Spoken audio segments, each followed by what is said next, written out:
We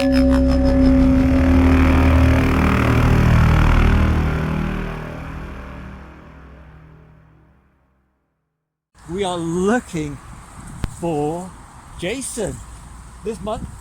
All through the way of every Friday, we are celebrating 45 years of Friday the 13th by picking one of the Friday the 13th Jason movies, and we're going to be discussing them. Hi, I'm Charlie. This is Stevie. We are Chilling Popcorn, and welcome to the penultimate Halloween Friday. So all throughout October, we've been looking at different Friday the 13th movies, celebrating 45 years. The franchise. Yeah. And so we're going to go and have a look at this is one I wanted to talk about for some time. Yeah. Which is Friday the 13th, Part 7, The New Blood. Yeah. It's one that's so unique because we've got a supernatural element to it. Yes. With the telekinetic young lady. I watched it last night. Tina. Tina versus Jason. Yeah. So, because, so it was directed by John Carl Buechler. I've said his name right. Done on just under $3 million, generating worldwide just under 20 million, actually just over $19 million. Susan Blue, Lar Park Lincoln, Terry Kaiser, Kevin Spiratus, Jennifer Sullivan star. Everyone okay other than Lar Park Lincoln really, and Susan Blue and Terry Kaiser and Kane Hodder as the legendary Kane Hodder, making his first appearance as Jason, the legendary Kane Hodder. Yeah. So, and it's his first Friday movie, and he played Jason in Friday the 13th, 7, 8, and Jason Goes to Hell and Jason X, to me, is the definitive Jason. Yeah. He is, and this is the definitive Jason look. Yeah. Trivia? Yeah, trivia. Anything on there? So, I'm going to find any good ones. Jason's mask in the film was cast from the same mold as the original mask from Friday the 13th Part 3, but modified slightly. In addition to the damage seen on the mask, the axe cut and propeller damage, the edge of the mask had been trimmed to make it smaller and to allow more of actor Kane Hodder's head to be seen. Now, the mask that's underneath the mask, it looks absolutely awesome. Oh, yeah. Yeah. 1988, the year this was released, was the first year in which all three top horror series, Halloween, Friday the 13th, Nightmare on Elm Street, released their new film in the same year. Friday 7, Nightmare on Elm Street, The Dream Master, and Halloween 4, The Return of Michael Myers. Okay. Which we will discuss later. Yeah. Actually, we'll discuss it now. Okay. Nightmare on Elm Street 4, Halloween 4, The Return of Michael Myers, or Friday the 13th, Part 7. Which is your favourite? Ooh, see, I can't remember much of Halloween. I think this is one of my favourite. Okay, I'm going to say it's because I've got a soft spot for it. Nightmare on Elm Street 4, The Dream Master is the first 18 certificate I ever saw at the cinema, and I was not 18 at the time. I was just going to say, were you 18? Nowhere near. No. But thanks to my local cinema, knowing that he was going to turn up until he was... Yeah, he was going I was outside. stubborn. I wanted to see Nightmare 4. This one didn't actually...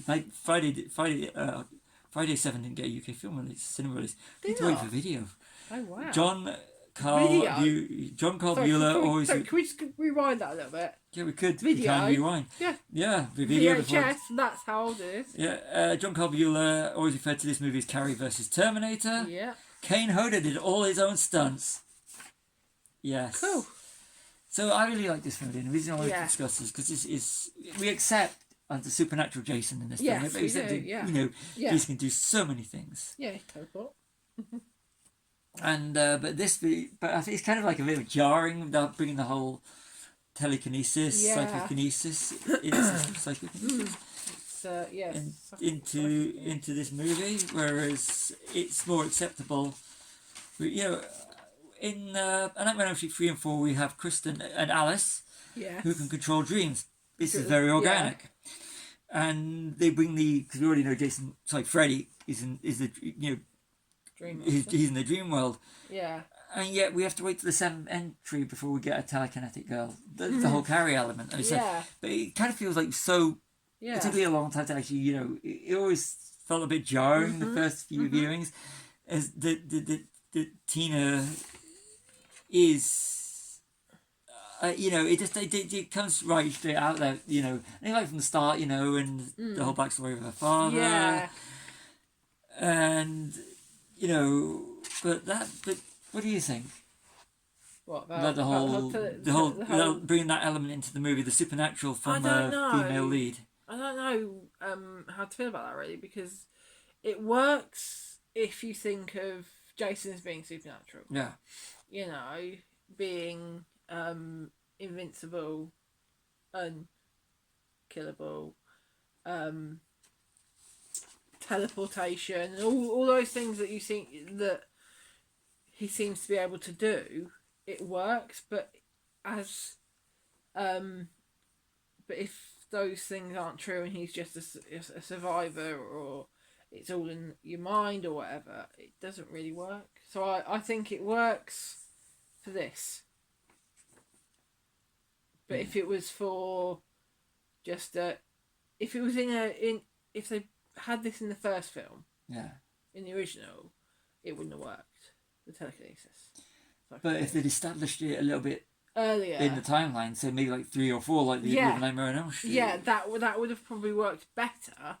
It works, I think. Because when you introduce Kristen is the dream in the Dream Warriors, we know that she has this power that she can. It feels kind of organic to the franchise, because we accept the supernatural element of Freddy. Yeah. But when you bring this into it, like you said, it's like the director said, it is Carrie versus Terminator, the unstoppable killing machine. They won't stop. Yeah. And just a little side note here. The Walt Gorney, who does the opening narration, played Crazy Ralph in the first 2 Friday the 13th movies. Cool. And just noticing my notes here, but go back to work. That's a very little aside. Yeah.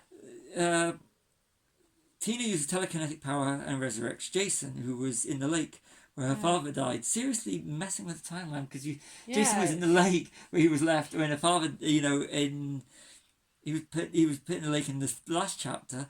So does that mean that this is like 7 years on? So I don't know how this accurate is, but the main of the movie takes place in 1997 if you're looking at the timeline. Yeah. So really, because I found out, I actually googled this, and it messes the title a little bit. Friday 8 is in 1989, because you can see the Batman logo in Manhattan at the start. You actually see it, so you know it's 1989. Yeah. For Jason Takes Manhattan, which we discussed in Bad Movie Monday. Check it out on our channel. Check it out. But it's kind of like the timeline is seriously all over the place. But I just find it hard to. I mean, the kills are painting by numbers. This is a true slasher in a sense. And also, you've got the doctor who's messing with her to get her to display these powers. Yeah. For his own ends, really, isn't it? It's for his own reasons, and it's strange because he's doing it in a similar way to how Jason kills. Yeah. Isn't it? Manipulating. He is. Yeah. But it's like with the bit with the spike in the porch. Yeah. The door frame. Yeah. And stuff. And then when he goes out to check, he removes it and makes her feel like she's going mad. Yeah. He's wanting her to use her powers. It's the evil, growing up to evil thing, which is... it's just, So growing up to evil in these movies, which is kind of like a horror thing. But if you look at... And her mother doesn't believe it, does she? But the whole parents not believing, and the parents... That's a thing from Nightmare on Elm Street. Nightmare, yeah. Which goes on to... You raise a really great point, because whereas the original one was the answer to... The original Friday the 13th was an answer to Halloween. Yeah. Now, for Friday the 13th Part 7, are they taking from 1984's Nightmare on Elm Street and the Elm Street franchise? But I think they're taking from that and from Halloween. They're taking from different... But this is more... Where Freddy is dominant. Yeah, Nightmare 3 and 4. I think that this is Friday the 13th answer to Nightmare. Yeah. I do. I think it is. Okay, so I just want to compare. You got this is Friday. Just carry on saying here. Friday the 13th Part 7. Yeah. With Tina and Tina versus Jason, and Alice versus Freddy in Nightmare on Elm Street 4. And they were both out in 1988 in the USA. We had to wait till 89 for Nightmare, but we're going to go on the 88. We've got to go for the Americans, North America. Yeah. So you got Tina versus Jason, which is a great battle. Yeah. And you've got Alice versus Freddy. Again, a great battle. But the Tina versus Jason one takes longer. And you've got more of the unstoppable killing machine, which is Jason, versus where you've got Alice and Freddy, which seems to be very much equal footing. Yes. And whereas there's more tension, I think, in the... Actually, I think there's tension in both of them. Yeah. I think that they both work. I think for third acts, Alice versus Freddy, Tina versus Jason, both work fantastic. And I think some of the best prosthetics, I mean, Thomas Savini's is the best. The look of Jason in this movie. Yeah, definitely. I mean, I also think the look of... they're going to go on a love fest about Nightmare 4. Yeah. But the look of Freddy in Nightmare 4, the look of Jason, I think the look of Jason and the look of Jason's face when the mask is just ripped off, I think that's brilliant. Yeah, it's brilliant. It's amazing. Yeah, it's really good. Some really good prosthetics. Yeah, so I think that's absolutely... And you know, you're going for the whole movie, which this one thing I did notice, is that you've got the whole Tina's story seems to be separate from Jason's story after she's resurrected him, but she doesn't know that she's resurrected. Yeah. So you have to wait 1 hour, 12 minutes, 16 minutes before the end for Tina and Jason to actually meet. Yeah. So the stories are actually brought together in the third act. Yeah, she seems to be haunted by Jason. Yeah. By Jason when it's not. It's a therapist, a doctor. But yeah, she seems to be. But it takes a long time for her to actually come face to face with him. Yeah, and it does sometimes the teens getting slashed off, and you got the whole separate story to feel. But when it comes together for the last 16 minutes, it's really good. Yeah, and it is good. And then you've got her father who comes and saves her. When they have found the body because he's that close to the land, that makes absolutely no sense. Probably didn't look. So it makes no sense. It doesn't make no sense whatsoever. But you can tell right at the beginning that although she wants that to happen to him, she doesn't. Yeah. But I really love the look, and I think Kane Hodder and all the effects, and how this is one time where a final girl really takes on Jason. Yeah. And I think it works. I think Tina versus Jason is a highlight of the series. Yes. And Kane Hodder and all the stunts that he does, the look of him, they got that completely right, and I do like Jason in 8, the look, but I think that it's just the telekinesis thing in this movie just doesn't work as well as it could do. Yeah. And we are more accepting of the supernatural and nightmares. Yeah. The rest of the movie just painting by numbers. Yeah. Friday the 13th slasher movie right down to the kills. It's like Jason, he knows how to use this and he knows how to use that. He gets resurrected again. Yeah. And he goes straight into the whole killing spree. And it's amazing how people still live on Crystal Lake. But if you look at all these years later, it's like, shouldn't it be a ghost town like in Nightmare on Elm Street Part 6? Yeah. But he's dead, the final nightmare? Yes. That makes no sense that people are still going, wait a minute, there's a killer on the loose. We think it's Jason. It may not be, but we're still going to go into this area. Yeah. We're still going to live in this area. We're just not going to talk about Jason. That makes absolutely zero sense. But do you agree this is Carrie meets Terminator? Yeah. Yeah, definitely. Definitely, yeah. It is an enjoyable movie. It's a good movie, yeah.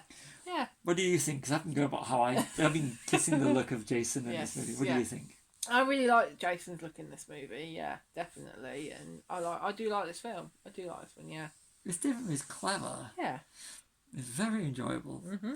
I wanted to do this one. You did, yeah. I picked the films. You picked the films. I picked the films in this one. You always pick the films. I just go along with it. Yeah. Okay, you'll be like, can we do this one? And I'm like, yeah. Bad Movie Monday this month. I don't plug this. We seem to be spending more time plugging these movies. I know. Anyway, so over to you with the sign off. I think it's been good. I've been Charlie. This has been Stevie. We are Cinnamon Popcorn. Like and subscribe.